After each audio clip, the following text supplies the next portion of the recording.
What's up, wave makers? It's me, Mommy Suna. And I'm really excited about today's video. You guys should all know Savvy writes books, Miss Savvy Lizer. I would say perhaps the best friend that I have made in this anti-MLM content creator journey. I adore her. I love her. I've collabed with her before. And if you didn't know, of course she makes anti-MLM content, but she mainly talks about pop culture and books and stuff. Her channel is called Savvy Writes Books. She's an... What? She's an author. Do you want to come up here? So when I heard that Miss Erica Cole of Paparazzi fame, I guess, had written a book, I knew I wanted to read it because I've been watching Ira's Girls on my channel, live streaming it for like months now. I didn't really know how to do a book review. So of course I reached out to Savvy to collab. So I'm really excited for you to see this collab. The book is a lot. This is also a two-parter, so it will be part 1 here that you're watching right now, and then part 2 is going to be on Savvy's channel. So make sure you're going over there to check that out. But before we get to that, I just want to thank the sponsor of today's video, Earth Breeze! No, it's not that. It's Earth Breeze. Earth Breeze. Earth Breeze, babies. Listen, I'm really glad that Earth Breeze came back for another partnership with me because I truly do love this product. They got rid of everything that's wrong with traditional laundry detergent. Earth Day's coming up this month, so yep, there's a cat right there. Let's talk about some of the ways that traditional laundry detergent is not very earth friendly. Did you know that 91% of laundry jugs don't get recycled or they end up in landfills? 700 million detergent jugs enter landfills and oceans every year from the US alone. And plus those jugs are so heavy, it's a hassle dragging one of them home from the grocery store. Earth Breeze has a very compact, lightweight, and cardboard packaging. I'll open it for you here. Look, it's cardboard.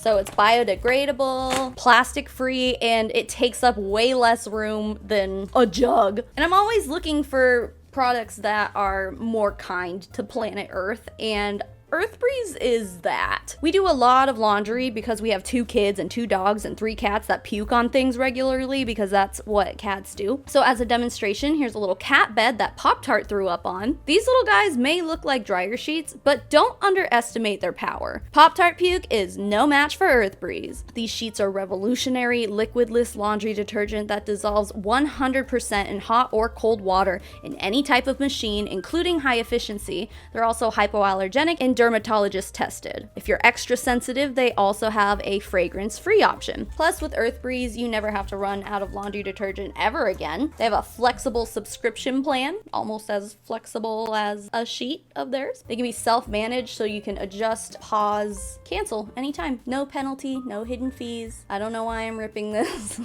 just to show you that this is just soap in a sheet. It's pretty cool. And you can get it delivered right to your door via carbon neutral shipping in an easy to store, lightweight package. Most importantly though, Earth Breeze is tough on stains and removes odor. It's Mickey. It's Mickey. You know what we should do? We should wash them too, huh? Because he colored on Minnie Mouse. That's a good idea. I'll throw them in the wash with Pop-Tart's puke. You're still gonna get a powerful clean every time. I will show you the before and afters with Minnie and Mickey here. There's no reason not to switch. So what are you waiting for? Go to earthbreeze.com/Savannah Marie to get started with 40% off. That's earthbreeze.com/Savannah Marie for 40% off your subscription. Thanks again, Earth Breeze, for sponsoring today's video. You're gonna love Earth Breeze. There's so many good things about it. It's changed the way I do laundry, and now it's time to change the way you do laundry. Thank you again, Earth Breeze. Now, it's time to get to the collab, sis. Are you going down? Well, he just wanted to be here for the sponsorship. So yeah, again, once you're done watching this video, make sure you go over to Savvy's channel. I'll have it all linked down below so you can watch part 2. Subscribe while you're there. If you haven't subscribed to this channel, what are you doing? Please subscribe. Hi, thank you very much. Actually, yeah, my analytics say that like almost 40% of people who watch my videos are not subscribed. So if that is you, hi. If you think you're subscribed, make sure that you are actually subscribed because, again, YouTube is always unsubscribing people from me. I started getting those messages again of people telling me that they've been unsubscribed. Just double check for me. Comments and likes also help this video get seen by the algorithm, so thank you so much for doing so. And now with that, here's my review of Erica Cole's book. What? Let's go. So, I mean, I've never done a book review. Well, I'm excited that we're gonna do it together. Your first time is with me. Hooray! So that's why it's so special. Oh, it is special. We got Sav power up in here. Yeah, we got Sav Squared, Sav and Sav here to review. Broken Pieces Created My Purpose by Erica Alexander Cole, top leader from the paparazzi pyramid scheme, MLM scheme, allegedly. One of the only ones that's kind of left anymore, because like so many of them have left in the past few months, really. Have you watched like any of the Era's Girls? It's really hard to get through. And I've even gotten to the point where, like, I don't really even want to watch it anymore. And I still have, like, a whole other season to go. And I'm like, dude. I've watched you watch it. I've never watched it on my own. I've watched your live streams and commented in the chat and had a good time, like, to hang out with you primarily. So I hadn't gone and watched the show on my own. I will say, I have so many mixed feelings about this book and about Erica in general. When I've seen Era's Girls, it's a show I also have mixed feelings on, right? Because the quality is so bad, it makes no sense at all. But at the same time, there's always something that I find charming about people who create these, like, independent shows. Like, same thing with the WFAB show. It's kind of like when I enjoy watching people's passion project movies from the 80s and 90s, when there's, like, some guy who really wants to be a leading man and is really passionate about owning everyone at martial arts or something. So, like, it has the same energy as that. It is kind of like that. Yeah, you're right. I mean, like, the whole reality show is filmed on their cell phones, basically, and, like, no microphones, nothing like that. I mean, that's how we made Sav House. We filmed it on cell phones with no microphones, and we did that on purpose, though, Sav.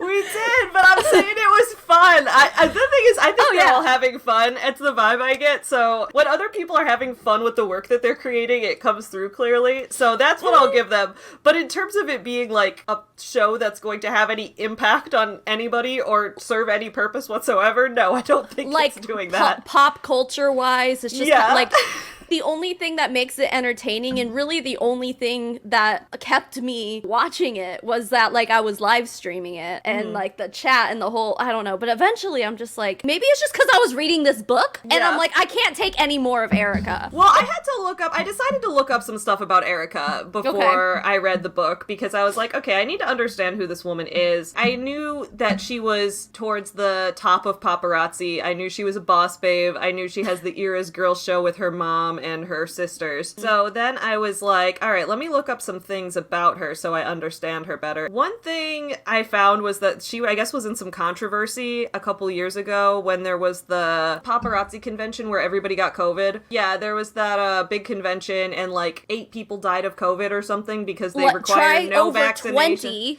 Wait, is there over 20 now? Yeah. I'm pretty sure there's a verified at least 20 deaths from that. Now, in this book, though, she mentions, and I don't know where you're getting with the controversy, but she mentions what I believe to be that. Okay, what I got was I found a screenshot of a message they'd gotten from paparazzi, and they said, this widely circulated message was sent out by paparazzi top earner Erica Cole, and the message was, not sure how to say this, but just to say it, any leader that shared anything on their page about the COVID and paparazzi convention, I urge you and encourage you to delete the post. There are some people trying to criminalize and demonize paparazzi and our founders, and we need to protect the brand and the image of paparazzi. Oh my God. Like, I remember that post because I was like in the paparazzi like back then. Yeah. I didn't realize that was Erica. I didn't know anything about Erica back then. The only thing I knew was that she had sent cease and desist letters to Tracy and Jerry and told her she had to stop using, like, because they called her capital E at the time, and they're like, we're not allowed to use the letter E anymore. Like, just dumb stuff like that. But it was weird. It was just so dumb. So they started calling her E. coli. Which, looking back, is pretty mean. At the time, like, I heard them talking all this crap about her, and I didn't know anything about her, who she was, or why they didn't like her, aside from the fact that she was with paparazzi. But, like, I do remember you reading that screenshot. I'm like, oh, yeah, I remember that post. Pretty sure I put it in one of my videos. Like, oh, it was Erica. Okay. Well, because I only briefly looked into the thing with the COVID breakout at the paparazzi convention, because I mentioned it in a video where I was covering Zaya. Was that the name of it? it. It was like a leggings company that was not LuLaRoe. Zaya Active. Zaya Active, yeah. I was covering them for a video because Jen Sincero was speaking at their event, which was also happening in the midst of another big COVID breakout. And they were like, while I was talking about that convention and like, does this convention even really need to happen? I was like, well, there was the Paparazzi one where they didn't require anyone to get vaccines or to show any proof of vaccination or to show a negative COVID test or to wear a mask or anything. There was nothing. And then all these people got COVID. I didn't realize it was up to like 25 people. Oh my God. I would estimate between 20 and 25 because I haven't heard, I think the last exact like verified number I heard was 20. So. Jeez, that's, yeah. But apparently after that, she sent out a message to everyone being like, let's not damage the paparazzi company's brand about this. It's like, there were human lives at stake here, Erica, Miss E. coli. The really interesting thing that you bring this up, like the fact that you bring this up, and again, like she doesn't ever in this book, she doesn't ever exclusively say paparazzi or like going to the paparazzi convention. It was towards the end. I'm sure we'll get to it. But at one point she mentions, okay, I mean, I don't want to give out spoilers this early, but I think if anyone's watched Ira's Girls with Me, you probably know that Erica has struggled with infertility and she talks about it a lot in this book. I think she had 2 miscarriages that she's talking about. And one of the miscarriages she knew she was going to have, and it was like right before the paparazzi convention, which I'm pretty sure it was that convention, the 2020 convention, and she ended up going anyway. Yes, even though she was I bookmarked this page. Because she's like, it was just really bad timing. I think she says like there's a work event that I couldn't reschedule. It's like 20,000 or however many people went to that convention. It's like, so she was pregnant, probably having a miscarriage, and still went to convention anyway, allegedly. That was my understanding of it, and the timing just happens to add up. It was like a section where I was rooting for her contrasted with like, oh my God, what are you doing? It Right, was like a perfect contrast. She's like, my IVF clinic nurse explained that sometimes subchorionic hematoma is high in IVF pregnancy, and she's going on about this, and I made a note about this saying like, I'm really glad that she's going into so much detail here, because I think that a lot of women's health issues, especially related to fertility, reproduction, pregnancy, and especially like reproductive organs, even when it's not about pregnancy, just so many health issues are not talked about enough. A lot of women don't understand what they're going through, and whether they're trying not to get pregnant or trying to get pregnant and can't, there's a stigma either way, and it ends up being really hard because people don't talk about it. So I love seeing someone go into the details of that, try to normalize that, try to start that conversation. I was very proud of her. Top of the next page, she says, I had a business event scheduled in 2 days I could not cancel. Mama and Brian asked me to reschedule it, but there was no way. People were flying from across the country. I would make it work, and Kathy was going to be with me to ensure I was rested and stay seated. And she goes on about this, and I was like, this is a paparazzi convention. Your whole message, this is the paparazzi convention. The whole message with this whole MLM be a girl boss narrative is like, don't you want to have time to raise your family and be a boss babe and make an income? And she's over here literally in the midst of having a miscarriage and is like, no, I still have to go speak at the paparazzi convention. That is the opposite of the work-life balance you're promising everybody. Right. Well, so to be exact, because I highlighted this here, because she goes in for an ultrasound because she started bleeding, heavily bleeding. And so she thought she was miscarrying. She went to, this is probably going to be triggering for a lot of people, but like she thought she was miscarrying. She went to the hospital. They did an ultrasound, and the doctor was like, he said that the fetus was still there, but that he could not guarantee that I would not miscarry. And then he urged that I rest for the next few days and stick with my appointment in 5 days for another ultrasound. In the next paragraph, she's like, then I went to the convention. What I was going to mention when you were talking about the subchorionic hemorrhage, I had those with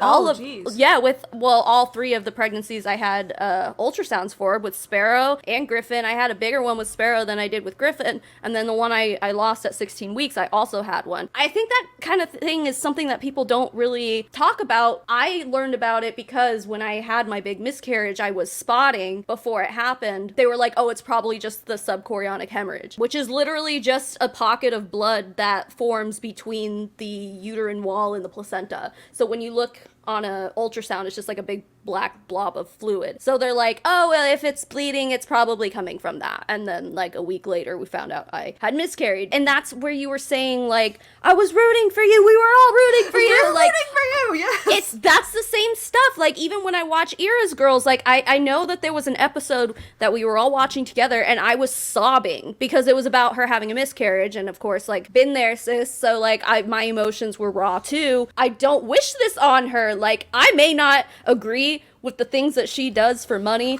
and a lot of the choices she makes in her life, apparently, after reading this book, but, like, I still care about her on a human level. It's hard. Even in this book, it's the same thing. It goes back and forth. Like, when I'm watching Ira's Girls, I can be like, God, Erica, why would you do that? And then, like, and then a few minutes later, I'm like, yeah, that makes sense. Yeah, Erica's totally in the right there. And then the next, I'm like, God, Erica!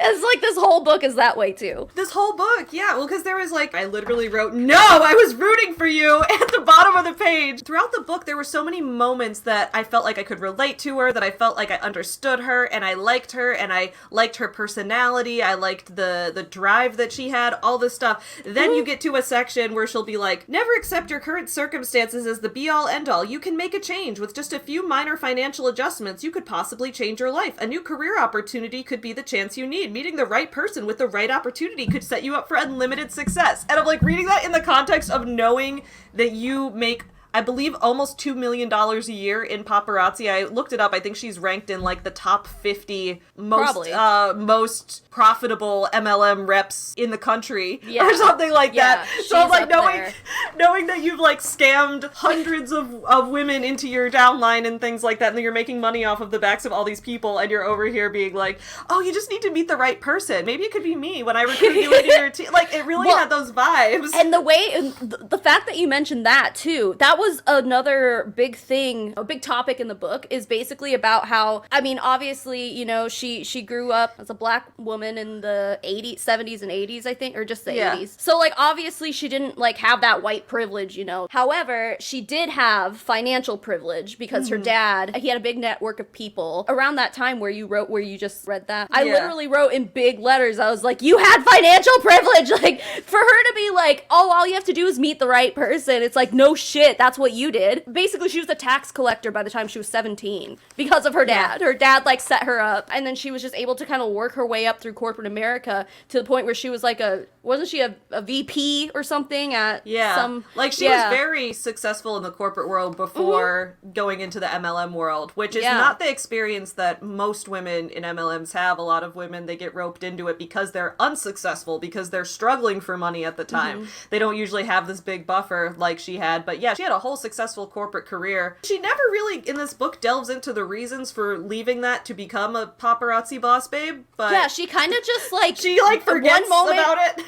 One moment, she's just like, yeah, I was a vice president of this and blah, blah, blah, and I was making, like, my life had changed because my paycheck has changed and all this stuff, and then, like, like, 2 pages later, she's like, so then I just left to become an entrepreneur. And it's like, why? She had a lot of interesting business ideas throughout this, and there were places where I was, again, rooting for her. Like, she had, like, the wedding chapel business for a little while where she was running. I mean, the event space business is can be very fruitful and also can be very labor intensive. My mom was a professional wedding planner for the majority of her career. She did like big wedding and party planning. Yeah, I mean, it's been very helpful when she helps me like plan events for my books and stuff like that, which is great. But it's a lot of work. It's extremely like labor intensive. There's a lot to manage with that. So whenever I see someone who starts off in like the event space or things like that, I have a lot of respect for that. I can see the level of work that goes into that. It's the same thing that I had with Rachel Hollis. I love that she started off as a party and wedding planner, and she was in that world, which is very hard work. It is very grueling to work in that industry.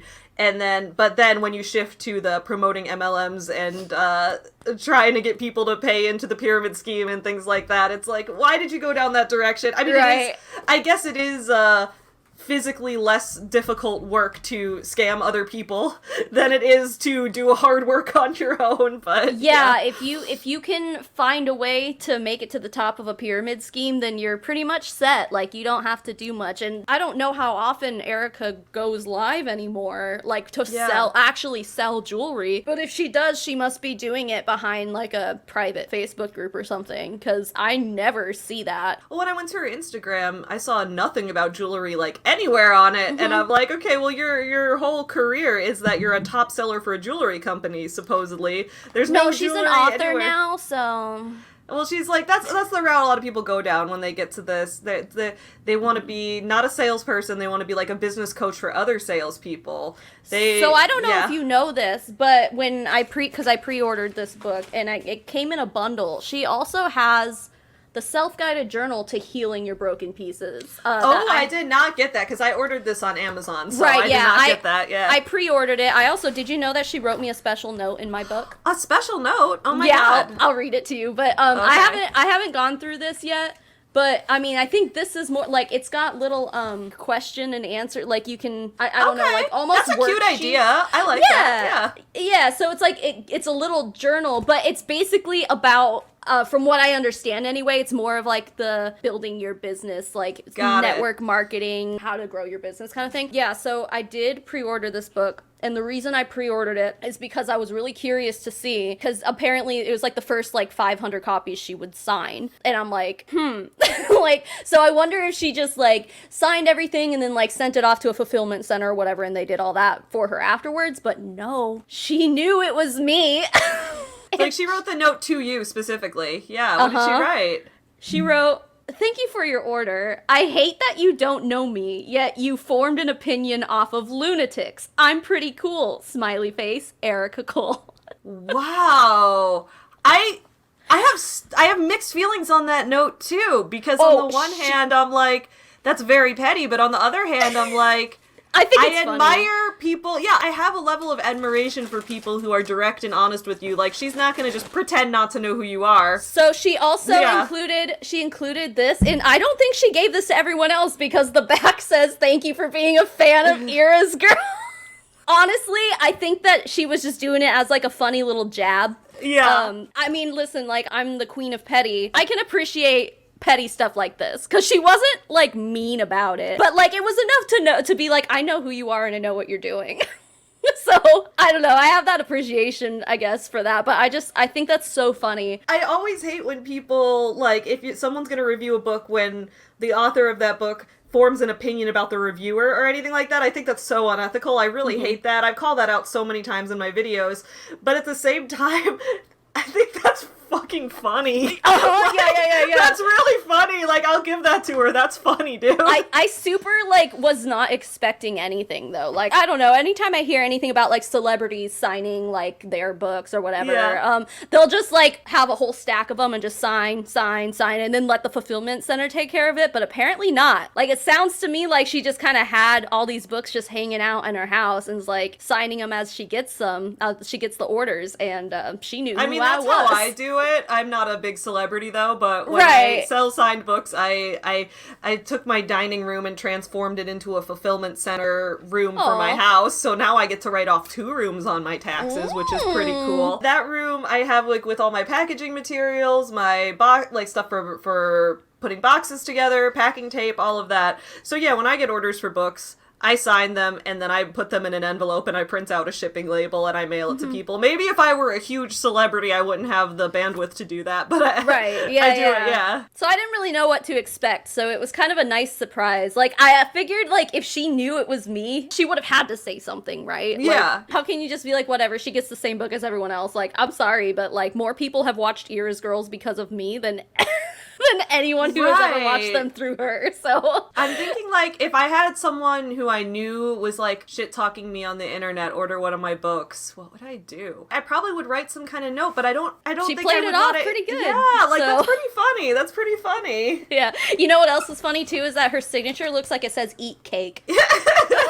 But it's just Erica Cole. Can we talk about how badly this book is written, though? Like, the grammatical errors, the spelling errors. Yeah. Like, I think she wrote this in Microsoft Word or a similar program, had the spell checker go and get all the obvious stuff, but like it doesn't always catch the weird grammatical stuff. She'll write one word and it's not the word that she should have. Like, I think I marked it so many times, instead of lost, she puts loss a lot. Oh, yeah. And I'm like, I don't think you meant that. And Right. it's like, of course it wouldn't catch that because it was spelled correctly. It's just not the word I know she meant to use. So like if she had hired an editor, they probably would have caught that among so many other things. Yeah, for sure no one edited this book. I think I found the first instance of that on page 11, which is really page 2 because all the pages are numbered, even like the blank pages after the title page. But it's at the beginning of the first chapter. It's where she says that she had a photogenic memory. Pretty sure you mean you had a photographic memory. On the introduction, before I even got to the chapter, the first page, I wrote page 1 and I can already tell this wasn't touched by an editor. Like at the end of the first paragraph, it's just free to tell my story to the world. And I said, is this a complete sentence? Free to tell my story to the world.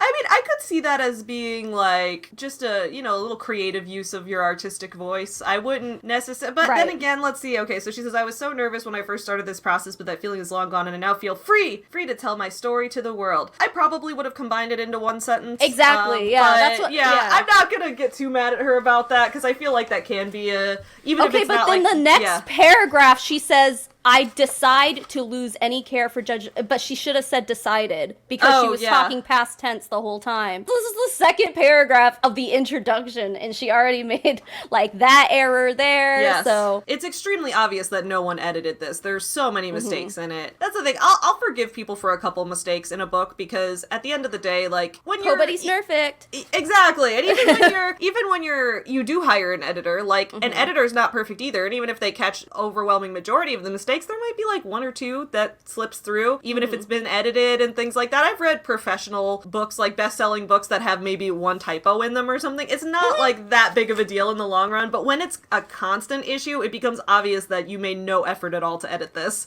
Yeah. And it's like, all right, you're selling this to people, dude. Right. I mean, it really spoke to me as like more of a diary, and less of a autobiography, which is kind of what she was trying to go for here. When I first got this book, the first thing I noticed about it was that it was expensive. I was shocked at how expensive it was. Like, the paperback was like $22 or something. Wasn't it more expensive, though, if you bought it on Kindle? The Kindle see, that's the thing. I don't understand why the Kindle version was expensive, because that doesn't cost anything to print. That's just a file. When it comes to the paperback, I now understand why it's so expensive, because when you look in the back, she has color photos. And I believe this was printed through KDP based on the way that it shows the Made in USA. What's KDP? KDP is Kindle Direct Publishing. It's what I use to publish my romance novels directly to Kindle under my pen name and things like that. It's like a fast way to get your work out on Amazon. Amazon Prime Video of book publishing, basically. Yeah. Okay, so you think that she like sent the file over and like this is my cover, or this is the cover of the book, here's the back cover, like here's all the pages that go inside, and then Amazon would print it and ship it and fulfill it? Yeah, which I don't think is a problem, because print on demand is very common, especially with people who are newer authors or who don't have an agent or things like that, because it can be a very cost-effective way to get your work out there. So I've used KDP for a lot of things, and they don't have an option for how many pages are in black and white versus how many are in color. They have an option for, is your interior black and white or is your interior in color? And I know this because I've printed books in color and books in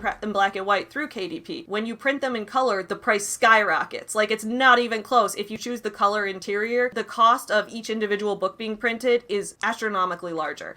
So she's got a couple, like, she's got like 250-ish pages of black and white, and then like 5 pages at the end in color. And you think that's what did it? Yeah, why would she print any of it in color? Because I don't think the book would have had to have been so expensive if she had just put these photos in the back. I think the photos are nice. It was cool to get to see her family after reading about them, but like, if she had put the photos in black and white at the end, it would have cost her less per copy to print the book, and she could still make the same profit on each book while charging the customer less for each copy if she had just put those in black and white. I mean, a lot of these pictures are older, so I wonder if like it was a quality issue. Like, maybe if you take the color out, like everything just kind of looks more blah. Maybe not, though. I don't know. I will say, from the pictures, Erica is very beautiful. She's a very beautiful woman. She's gorgeous. Has better skin than me. She's at least 10 years older than me, and she's I'm in her 40s, I want to say, yeah. I think she's 42. Maybe 43 now. I think in Ira's Girls she was is 42. She is beautiful. I like her style on her, minus the paparazzi jewelry. Right. Every time she wears it, it's so gaudy. Everything else, like, I think she dresses herself very well. Her hair is cute. She's got really nice curls. Overall, I think she's a beautiful woman. That's why I have mixed feelings about this book. There is so much that was likable, but then when you remember that she recruited all these people into paparazzi, is making $2 million a year exploiting other women, and, you know, encouraged people to go to the convention where multiple people died of COVID. Like, all this stuff, when you remember all that, you're like, oh my god, she's a grifter. I can't take that, but at the same time, I'm like, that's the thing in life, is that nobody's all good or all bad, and that can be the complex thing we have to deal with. There's no universally good or bad people. We all have flaws. I'm sure someone could say that I'm an unethical business person because I sell romance novels on Amazon or something, and Jeff Bezos is gonna profit off of me. So, like, it's like they say there's no ethical consumption under capitalism or whatever. So to an extent, I'm like, and what are you gonna do? It's a mixed bag. Yeah, exactly. Another thing about this book is that she talks about God a lot. She talks about God a lot. You had a God counter. I was running a God counter. Now, there are 254 pages in this book, and I didn't count when she said, like, godparent, god sister, or something like that. Or if she said, like, oh my god, because that's just an expression. I only did when she's talking, like, about the God of the Bible.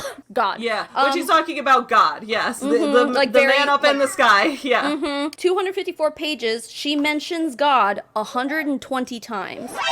120 times! She does talk about God a lot, but you actually kept a count of how many times she talks about God. I did, and that is almost one mention of God every other page. It is.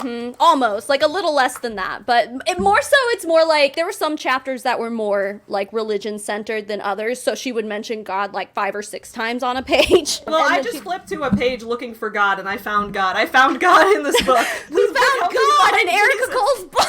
Yeah, I found God in here.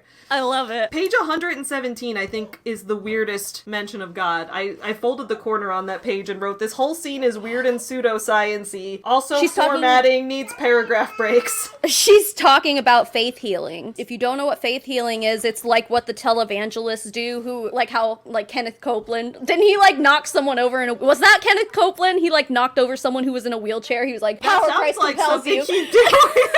One of the televangelists did that. They, like, smacked some lady in the head, and she just, like, fell backward in a wheelchair. That's horrible. But I know, it's awful. I mean, now listen, there is obviously no scientific evidence to prove that faith healing does anything, but Erica Cole makes it very obvious in this book that she believes in it.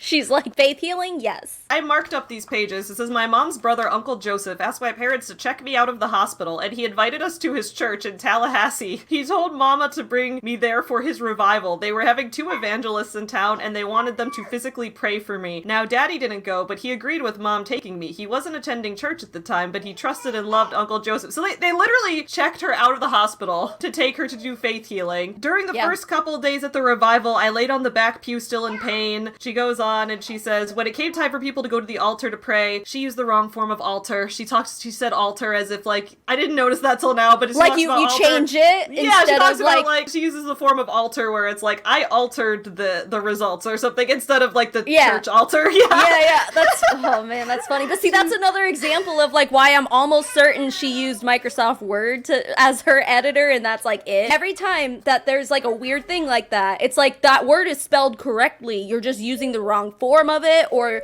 the wrong tense of it or something like that. Oh, then she uses the correct form of altar in the next sentence, so it clearly was just like a typo and she didn't edit this book. See, I didn't even catch that at all. You know the saying, leave your prayers at the altar. Mama laid me down on a pew, the evangelists and other church folks gathered around me and prayed. I mean, really prayed. I remember passing out, and when I came to, the pain was gone. The church folks, including my mother, started shouting and praising God. Even I, as a 10-year-old, started praising God. And then she continues about God, about how her dad went to God in prayer. He asked God for a miracle. He asked God to heal me and end my suffering. That is exactly what God did. Dad also promised God that he would give his life to him. I guess because no, he didn't. Like, I legitimately feel bad that she was dealing with chronic illnesses from childhood. Like, that is... So Erica Cole, we didn't even mention this yet, but she has sickle cell anemia from the time that she was a child. Now, this particular instance that she's talking about, the faith healing, she had been in the hospital with, like, a pretty bad flare-up of sickle cell. But what I found interesting is that, and this is what I wrote, first of all, I wrote, faith healing is literally placebo, which it is. It's not correct. It's not real, because there's no evidence that it works. Yes. Right. Can't be measured by science. And then I wrote, she still has sickle cell anemia 30 years later. So for her to be like, I was healed and God ended my suffering, and I'm like, to this day, you still have sickle cell anemia. He didn't heal you. I know that she's trying to be like, oh, he just like eased up whatever I was going through at that moment with my sickle cell, but that was like days later too. The issue I also have with a lot of this type of rhetoric in religion, which I want to be clear, if people think spirituality is an important part of their life, I encourage them to continue doing that, because I think people should have the freedom to practice whatever religion they resonate with.